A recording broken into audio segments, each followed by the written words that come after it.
This is an iHeart podcast. Taking over the helm of NBC Nightly News, a 75-year-old broadcast, it's a great responsibility. Good evening. I'm Tom Yamas. You have to go out there to bring people at home closer to the story. Wildfires continue to be a threat. With that massive hurricane comes the massive response. The best reporters in our business know how to listen. And when you listen, you get the truth. For NBC News, I'm Tom Yamas. That's what we do every night.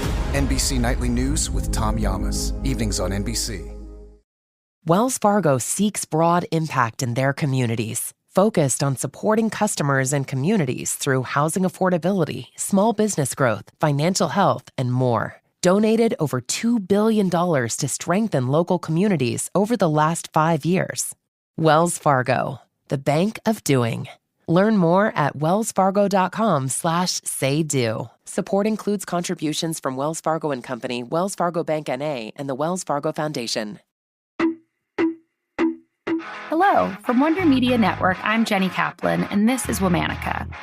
This month we're talking about outsiders, women who marched to the beat of their own drum and rejected stereotypes about what women should be. They're aesthetic pioneers, norm benders, and often one of the only women in their field.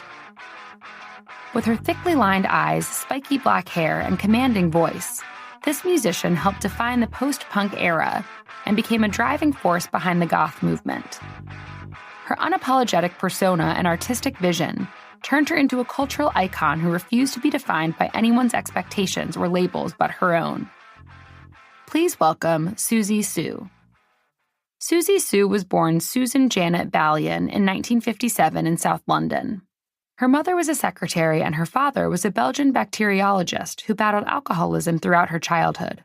Susan grew up struggling with loneliness caused by an unstable home life. She would avoid having her friends over, embarrassed for them to see the state of her father. When she was 9 years old, Susan was sexually assaulted, an experience that was later dismissed by the police and her parents, deepening her sense of isolation and distrust of adults. She later recalled, "I had no one to confide in, so I invented my own world, my own reality. It was my own way of defending myself, protecting myself from the outside world. The only way I could deal with how to survive was to get some strong armor." When she was 14 years old, her father passed away. Susan turned to music and fashion as a refuge from the trauma of her early life. She began to slowly shape the bold persona that would become Siouxsie Sioux, and developed a taste for the subversive and unconventional. By her late teens, she'd transformed herself. The shy, suburban girl was gone, replaced by a striking figure clad in leather and vinyl, with thick cat eyeliner, red lipstick, and spiky black hair. Her bold, gothic aesthetic made her a well-known figure in the London club scene at the time. By the mid-1970s, punk was exploding onto the British music scene. The genre's skyrocketing popularity was largely due to one band, the Sex Pistols. For 19-year-old Siouxsie, this was the perfect storm. Music that matched her macabre style and instinct to reject mainstream culture and morality. She became part of the Bromley contingent. They were a group of young punks who befriended the Sex Pistols as early supporters when the band still barely had an audience. At one point, she made a television appearance alongside the band on The Bill Grundy Show. During the infamous interview, Bill flirted with Siouxsie, leading the band's guitarist to unleash a string of expletives on air. Are you worried or are you just enjoying yourself? Enjoying myself. Are you? Yeah. That's what I thought you were doing. I always wanted to meet you. Did you really? Yeah. We'll meet afterwards, shall we? You dirty son. The growing spotlight and negative press that came from that appearance led Siouxsie to distance herself from the Sex Pistols and focus on her own punk band, Siouxsie and the Banshees. The band's story began with an impromptu performance at London's 100 Club Punk Festival in September of 1976. With just one day of practice under their belts and no prior musical training, Siouxsie took the stage alongside future Banshee bassist Stephen Severin, with a young Sid Vicious on drums. Their set was a 20-minute-long improvisation around the Lord's Prayer. It was part performance art, part provocation. Siouxsie wore a controversial swastika armband, which wasn't unusual at the time in the punk scene. She later claimed the infamous symbol was meant to provoke older people and make them go completely red-faced. For audiences and lovers of the contentious subculture, this raw and unpolished live debut was pure punk, defiant and completely original. Critics were less welcome. One journalist called the set unbearable. Despite mixed reviews, Siouxsie Sioux and the Banshees gained significant momentum after that performance. In 1977, they toured across England. In the summer of 1978, their debut single, Hong Kong Garden, became a hit, peaking at number 7 on the UK singles chart. That same year, Siouxsie and the Banshees released their debut album, The Scream. Music critics were stunned by its raw intensity and Siouxsie's commanding presence. Some even credited it as the best debut album of the year. The Scream wasn't just another punk album, it was a manifesto. While male-dominated punk bands were singing about anarchy and destruction, Siouxsie's lyrics explored themes of alienation, sexual politics, and mental fragility. The album would go on to influence countless artists, from post-punk bands like The Cure and Joy Division, to later acts like Tricky and LCD Soundsystem. Their second album, Join Hands, released in 1979, doubled down on their dark aesthetic. But it was their third album, Kaleidoscope, that showed just how far they could push their sound, incorporating synthesizers, drum machines, and other elements of electronic music.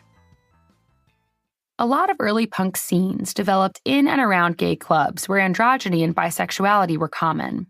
But lesbian themes in music were still pretty rare. Siouxsie pushed the boundaries there too, with songs like Sin in My Heart from the band's album Juju. Throughout the early 1980s, the band continued to evolve, cementing Siouxsie's influence on what was becoming known as gothic rock. But she refused to be put in any box. In a 1982 interview with The Guardian, when asked about being labeled a goth icon, Siouxsie shot back, "I hate all that." In Siouxsie's opinion, the concept of goth had been misunderstood by the media as mere spooky theatrics.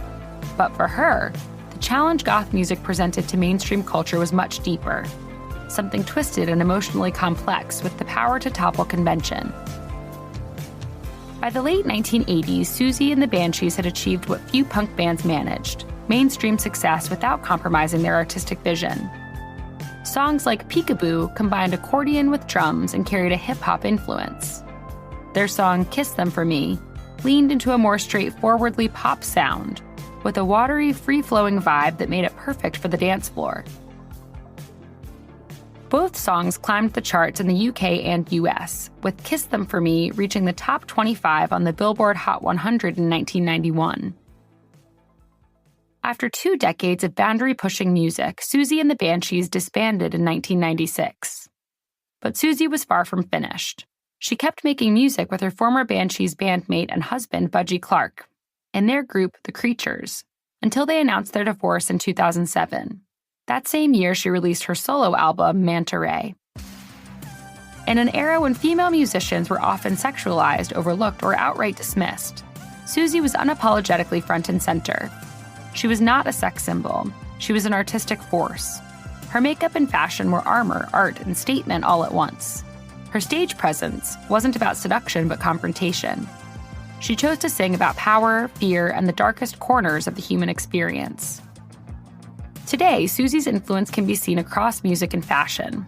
Artists from PJ Harvey to Florence and the Machine to Lady Gaga have all drawn influence from her sound and singular style. All month, we're talking about outsiders. For more information, find us on Facebook and Instagram at Womanica Podcast. Special thanks to Liz Kaplan, my favorite sister and co-creator. Talk to you tomorrow.